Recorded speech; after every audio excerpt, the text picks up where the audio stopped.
So, yeah, when you go to a restaurant and you say, I want the broccoli without cheese or bacon, it probably had bacon in it. They're just going to pick it off.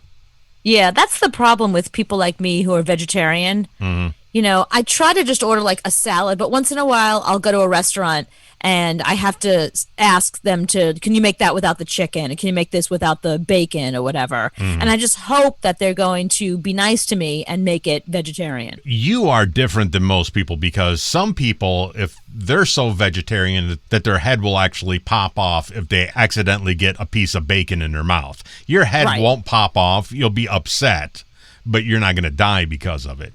No, and also I don't make a religion out of it. There's people that are like, I'm vegetarian and I can't eat this and I can't eat that. Instead of telling the waiter your entire life story, just say, can I get this without the chicken? They don't need to know why. Right. You know what I mean? Who knows? Maybe you knew the chicken. Maybe you and that chicken were good friends and you just don't want to eat that chicken. You know what I mean? But what's interesting is a new study finds that 50% of vegetarians have actively avoided social situations where dietary choices are ridiculed. 10% admit to hiding the fact that they're vegetarians because they don't want their parents or their family to make fun of them. And 53% say they've been bullied or shamed for being vegetarian.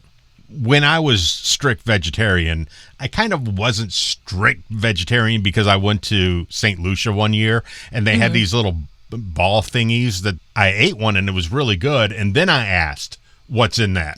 Right. So I don't think you can be a strict vegetarian if you eat something and then ask what it is. Right. You that's find true. out what you it is ask ahead of time. Before well, 20% of vegetarians have been tricked into eating animal products. But I think it's probably more than that if you go to a restaurant, because even if you get something that sounds like it's vegetarian, it was probably made with chicken stock. Right. Or milk.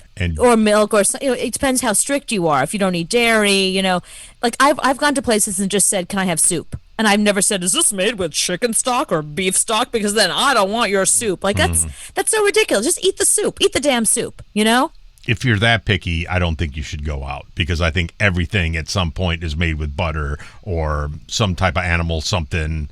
You can't be that strict if you're going to go out to eat unless you're going to a restaurant that is straight up vegetarian. Right, exactly. I mean, and even if you're like gluten-free and somebody tricks you into eating bread, you know what I mean? Like, I'm sure that happens all the time because people don't really understand what gluten is. Yeah, nobody does. All right, so we'll put it out to you guys. What have you been tricked into eating? Hey, Gary, what have you been tricked? Well, we had a bully in the neighborhood, and he always used to take our food because he was a couple years older and really big. So my mom said, well, you got to get him back. I said, okay. So she thought of something where chocolate kisses, they used to make them for dogs. Oh, no. Which they still do. So we bought really Hershey Kissies, took the wrappers off, put the dog Kissies in the Hershey wrapper. Dog Kissies. And he ate it. And then after he got done eating them all, it was about a dozen of them. Oh. We told him what he'd done, and he ran all the way home crying. And he ended up coming back to my mom's house and with his mom, and his mom started yelling. My mom says, well, your son's a big bully. He deserved everything he got, and slammed the door in his face.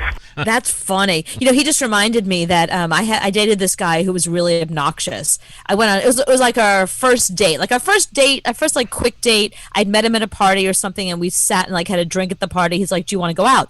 But then we go out for dinner, and he insisted on going for sushi. And he had never really had sushi before, but he was really pretentious and he was really obnoxious.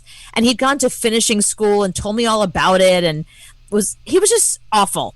So the sushi comes, and if you know sushi, they bring you wasabi, which is the green mustard, right, that you put in your super mix hot. It in. Yeah, it's super hot. But he didn't know what that was. So I said to him, you see this? This is called wasabi. They only give you a little bit because it's really, really expensive. You can have it all. I don't want any. He would love that. I was like, you can have mine too. And he took the wasabi and popped the whole thing in his mouth and turned 19 shades of red. And I was like, oh, sorry. It's also really, really hot. I didn't mention, I'm sorry. I forgot to mention that part. Not really, really hot. Stupid hot. So, yeah, I got that guy back for being super pretentious and obnoxious on our date. Sheila, what have you been tricked into? growing up, we had a pet pig, which we called Arnold because of, I think it was Green Acres. Anyway, we're all sitting around the dinner table, and we're having pork roast, and my dad announces that we are eating our pet pig Arnold that we thought he sold. Well, nobody ate pork for a long time. My mom was so upset, and my dad was just dying laughing. Oh, my God, that's so mean. I thought she was going to tell me that the dad said it was a joke or something. No, they ate the pig. Well, that's what really happens when you grow up on a farm. You eat the pig. Yeah, stop naming pigs. Ben, how about you? I actually tricked somebody into eating something, I guess you might say. I was a sheriff's deputy, and I brought in my dispatchers late one night some spaghetti that they dearly loved.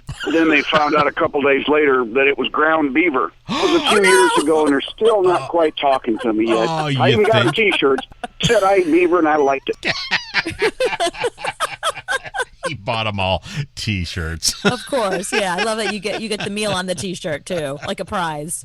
Brandon, how about you? Well, I didn't actually trick somebody. I kind of tricked myself into eating raw cow brains once. I was in a haunted house, and I had my girlfriend with me, and you know how you're trying to impress her and everything. And the guy was playing a mad professor, and he stuck this raw bowl up underneath everybody's nose, telling him it was cow brains to go ahead and eat it. Well, when he got to me, I looked at it, it looked like SpaghettiOs.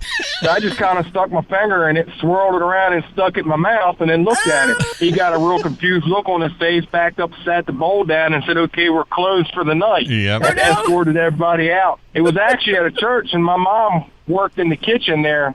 She told me the next morning, she said, "You know, there's some dumbass that ate raw cow brains at the show last night." And I kind of held my hand up and said, "That would be me." What did it taste like? It actually tasted like cold SpaghettiOs. It wasn't bad.